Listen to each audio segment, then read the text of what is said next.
اور اس کی تائید جو ہے نا حدیث سے بھی ملتی ہے کہ جب امام صادق علیہ الصلوۃ والسلام سے پوچھا گیا درود بھیجیے محمد وعلی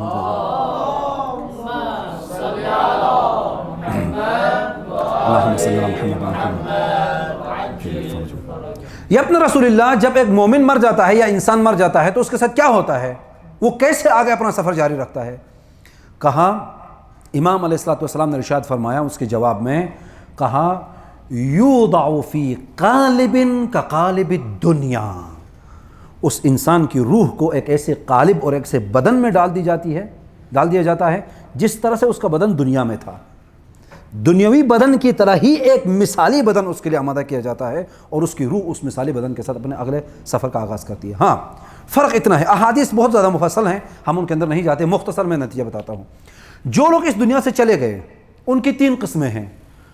کچھ وہ لوگ ہیں جو فاسق، فاجر، کافر، مشرک اور جو جہنمی ہیں، وہ لوگ اب وہ عالم برزخ میں بھی عذاب الہی میں مبتلا ہوں گے، حتیٰ مومن بھی، حتیٰ شیعہ بھی بعض اوقات اس عالم برزخ کے عذاب میں مبتلا ہو سکتا ہے، چونکہ شفاعت آخرت میں ہے، عالم برزخ میں نہیں ہے، یہاں پھر مشکلات ہیں، وہ عذاب میں مبتلا ہے۔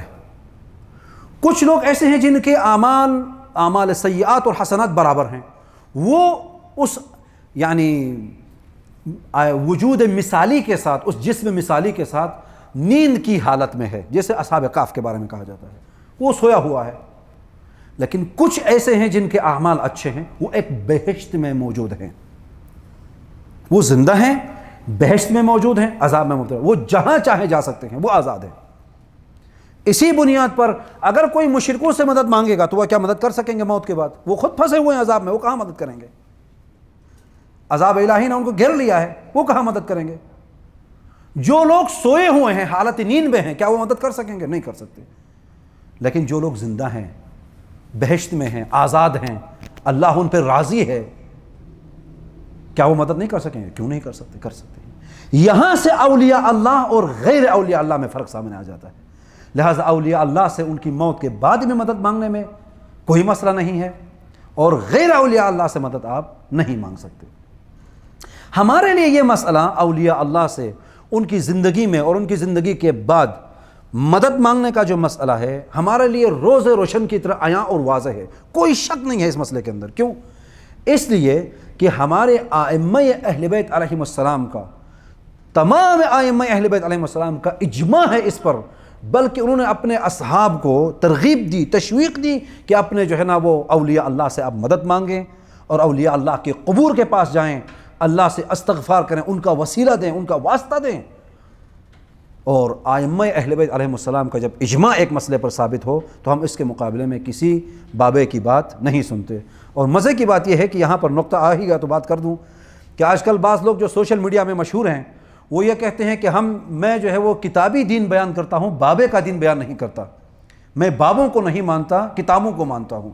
لیکن وہ اس مسئلے میں آ کر کہ غیر اللہ سے مدد مانگنا شرک ہے کہ یا نہیں ہے، وہ بابا ابن تیمیہ کا مقلد نکلتا ہے اور وہ محمد بن عبد الوہاب کا ترجمان نکلتا ہے۔ دعویٰ یہ ہے کہ وہ بابوں کو نہیں مانتا، اور ادھر آ کے جو ہے احمد بن حنبل، محمد بن تیمیہ، محمد بن عبد الوہاب کا جو ہے وہ چھوٹا بھائی نظر آتا ہے۔ یہاں لہٰذا ہم یہ کہتے ہیں کہ آپ ان بابوں کو بھی چھوڑو، اور رسول اللہ نے جو ارشاد فرمایا ہے کہ ترکت فیکم امرین کتاب اللہ وعترتی اہل بیتی ما ان تمسکتم بہما لن تضلوا بعدی ابدا۔ اس تمسک سے کیا مراد ہے؟ اس تمسک سے مراد یہ ہے کہ جو عقیدہ توحید ائمہ اہل بیت کا ہے وہی عقیدہ توحید ہمارا ہونا چاہیے۔ جو چیز ان کی نظر میں شرک ہے وہ ہمارا نزدیک شرک ہونی چاہیے، جو ان کی نظر میں جو ہے وہ عین توحید ہے وہ ہمارے نظر میں تو عین توحید ہونی چاہیے۔ یہاں آ کے آپ حدیثیں سناتے ہیں اور پیروی ابن تیمیہ کی کرتے ہیں اور کہتے ہیں کہ میں بابو کو نہیں مانتا۔ لہٰذا یہ قول و فعل میں تضاد ہے۔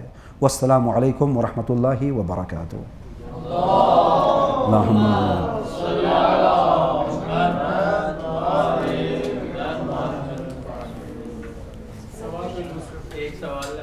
جی بسم اللہ۔ آپ نے درمیان میں کہا تھا قابلیت القابل اور احترام کی بحث میں کہ اگر اس گلاس کو خدا سمندر بنا دیتا تو یہ گلاس نہ ہوتا۔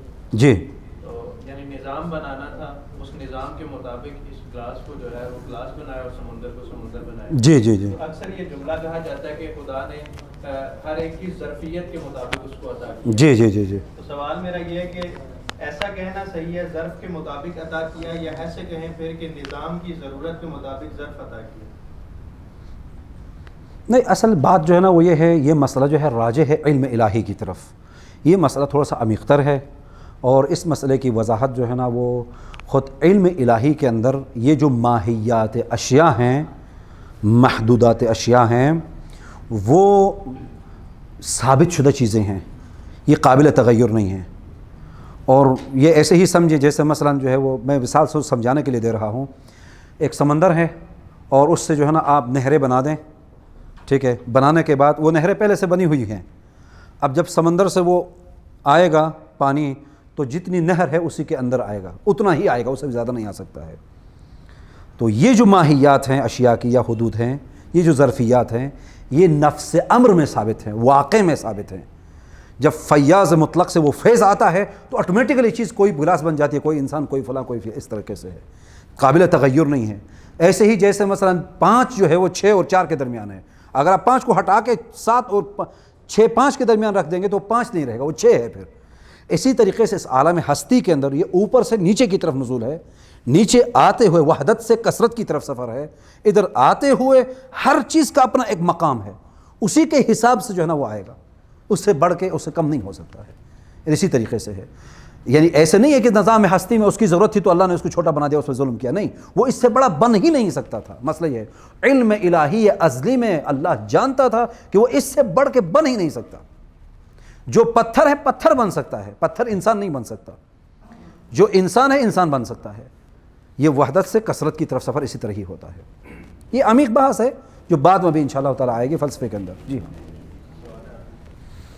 پاکستان کے اندر اکثر صوفیزم کے اندر یہ بات کی جاتی ہے، مثلا جیسے کہ بھی آپ نے ایک مثال بھی میں ذکر کروں گا، فنا فی اللہ کی ایک اصطلاح استعمال کی جاتی ہے۔ مثلا آپ نے جب ہمیں واجب الوجود اور ممکن الوجود سمجھانے کے لیے قرآن اور سورج اور اس کی شعاؤں کی مثال دی کہ مثلا جب سورج کی شعائیں اس کے ساتھ متصل ہیں تو وہ ممکن الوجود، جب تک اس واجب الوجود مثلا سے متصل ہے تو واجب الوجود ہے، تو اس وقت یہ ممکن الوجود ہے۔ مثلا اب جب ہم نہیں، یہ جب اس سے متصل ہے تو یہ خود بھی واجب الوجود ہے، لیکن یہ واجب الوجود بالغیر ہے، وہ واجب الوجود بالذات ہے۔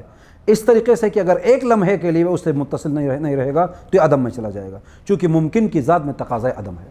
نہیں، مثلا واجب دونوں ہیں، آپ یہ کہنا چاہتے جی جی، واجب دونوں ہیں، لیکن یہ بالغیر ہے اور وہ بالذات ہے، اور ممکن الوجود واجب بالغیر کے ساتھ قابل جمع ہے، یہ انشاءاللہ فلسفے میں آپ پڑھیں گے۔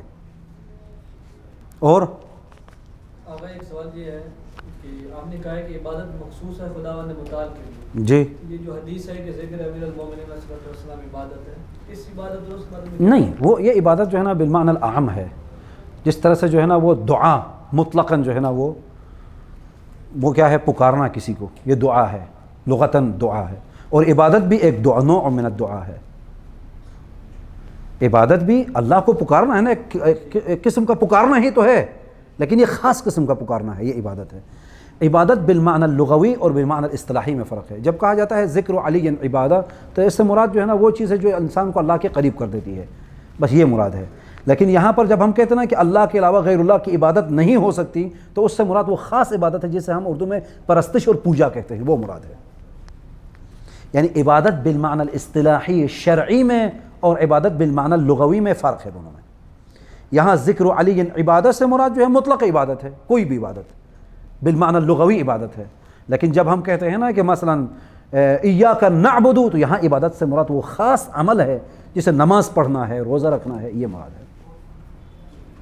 ابھی شادی کے سوال کے جواب میں آپ نے فرمایا کہ جو انسان کو خدا نے یا کسی ایسے مخلوق کو خدا نے خلق کیا ہے جو مطلب ناقص ہے، مثال کے طور پر کوئی انسان پیدائشی اندھا ہوتا ہے، مثال کے طور پر ابھی آپ نے فرمایا کہ وہ نظام ہے، اس کی وجہ سے، نظام کی وجہ سے خدا نے اس طرح بنایا ہے، پھر اس سے جو ہے خدا کی قدرت پہ جو ہے سوال نہیں پیدا ہوگا؟ دیکھیں یہاں عالم ہستی جو ہے نا وہ میں آپ کو ایک بات بتا دوں، یہ جو عالم ہستی ہے جسے کتاب تکوین کہا جاتا ہے نا، یہ کوئی آسان کتاب نہیں ہے کہ جسے ہر کوئی اس کا احاطہ کامل کر سکے۔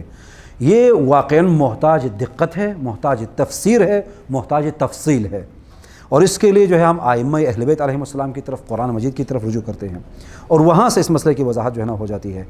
لیکن مختصر طور پر جو آپ کا لیول ہے اس کے مطابق جو ہے نا وہ دیکھیں، کوئی بھی انسان مثلا جو اندھا پیدا ہوتا ہے یا مثلا بہرا پیدا ہوتا ہے، یا انسان کو اس عالم ہستی میں آنے کے لیے صرف اور صرف اللہ کی عطا کافی نہیں ہے، اس کے علاوہ بھی بہت سی چیزیں ایسی تقوین میں درمیان میں واسطہ ہیں جو واسطہ یہ فیض الہی ہیں۔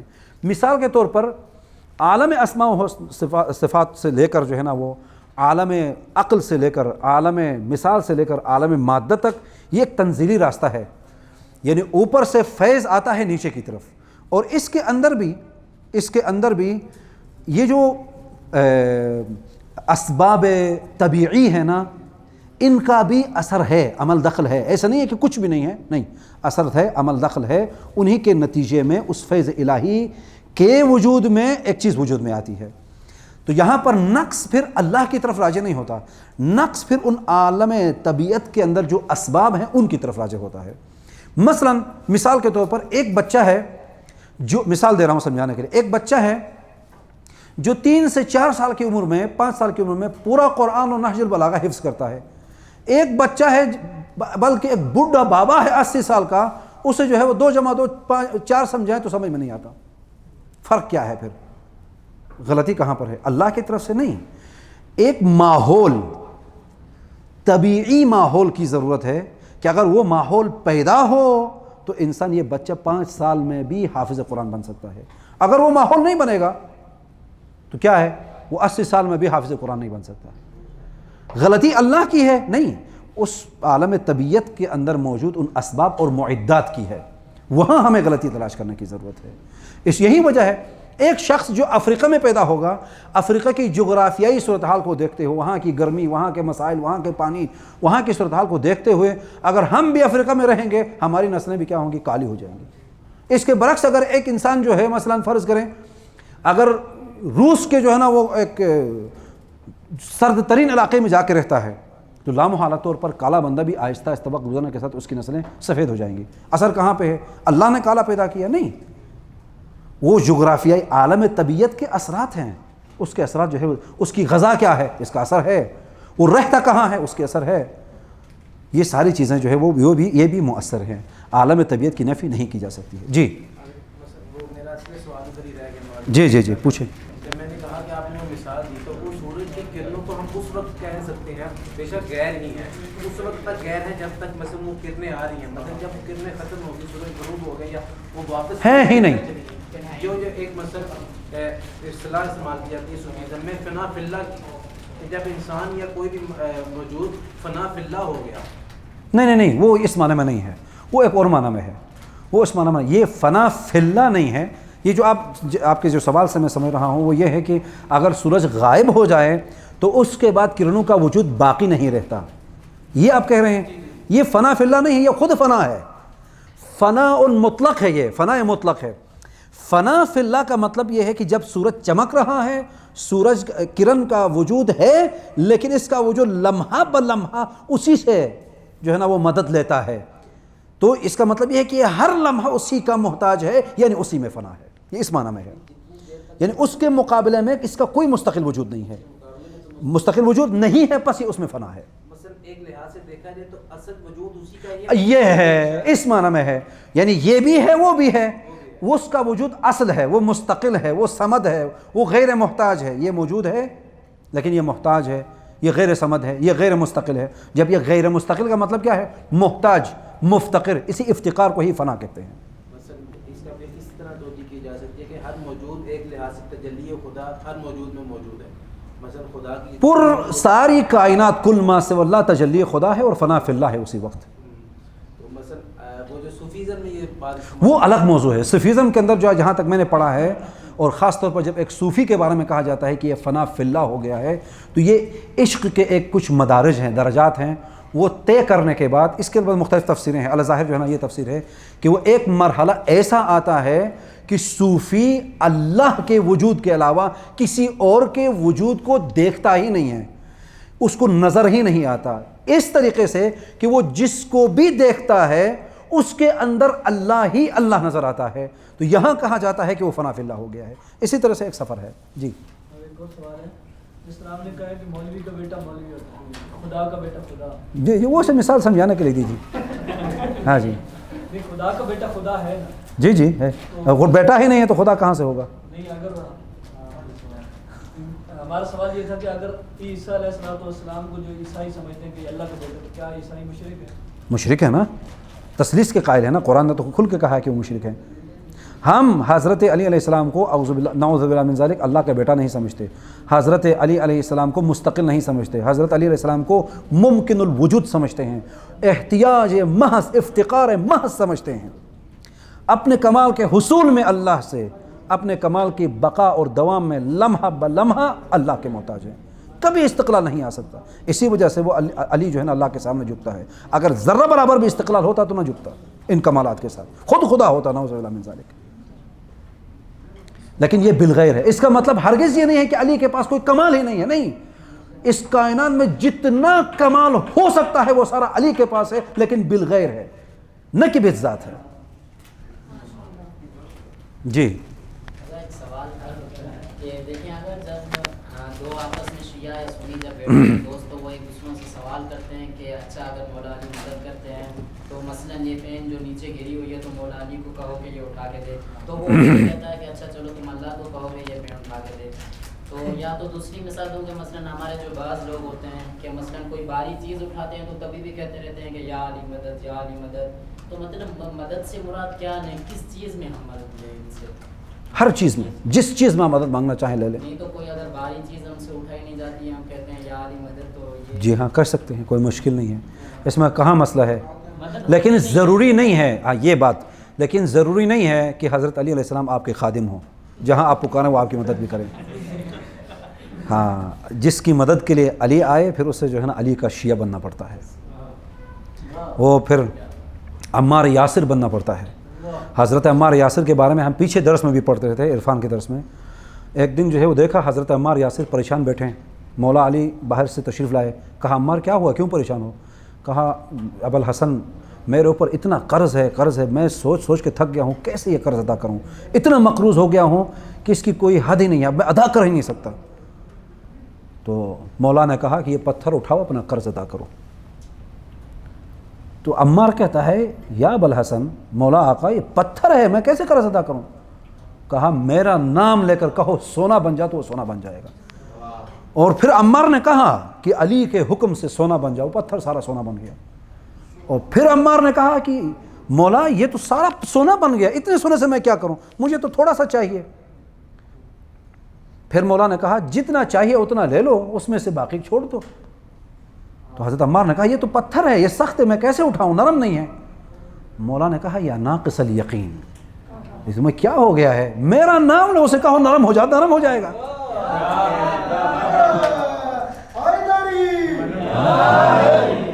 پھر وہ پتھر نرم ہو گیا، وہاں سے حضرت عمار نے اپنا جتنا چاہیے تھا وہ اٹھا لیا۔ پھر اس کے بعد جو ہے وہ کہا باقی تو یہ سونا رہ گیا، اب کیا کروں؟ کہا پھر میرا نام لے کے کہو پتھر بن جا، تو پتھر بن جائے گا، دوبارہ پتھر بن گیا۔ لیکن اس کام کے لیے پھر آپ کو ایسے بننا پڑے گا شیعہ علی جیسے حضرت عمار یاسر تھے۔ یہ حضرت اس کے ساتھ جو ہے نا وہ جی ہاں، اور جی اس کا جواب جو ہے نا اس طریقے سے ہے، لیکن ضروری نہیں ہے کہ وہ، اب جب ہم کہتے ہیں نا کہ مثلا یہ پین میرا گر گیا، میں یا اللہ مدد کہوں تو اللہ آ کے میری مدد کرے، تو اللہ نے مدد نہیں کی، اس کا مطلب اللہ موجود نہیں ہے، یا اللہ قادر نہیں ہے، نہیں، اللہ قادر ہے، مدد کرے گا۔ لیکن یہ کس نے کہا کہ اللہ تمہارا غلام ہے؟ نعوذ باللہ من ذالک، جب بھی آپ پکارو گے اللہ ہی آئے گا، نہیں، تم اسے پکارو جو تمہاری پکار سن کے آ بھی سکے، ویسے کو پکارو گے کہ جو وَلَهُ الْكِبْرِيَاءُ وَالْعَظْمَةُ، اس کو پکارو گے تو کہاں سے آئے گا؟ جی ہاں، وہ پھر آپ اسے پکارو جیسے اللہ نے تمہارے لیول کا بنایا ہے، کسی زید کو پکارو، علی کو پکارو، مدد کو، وہ آئے گا، آپ کی مدد کرے گا۔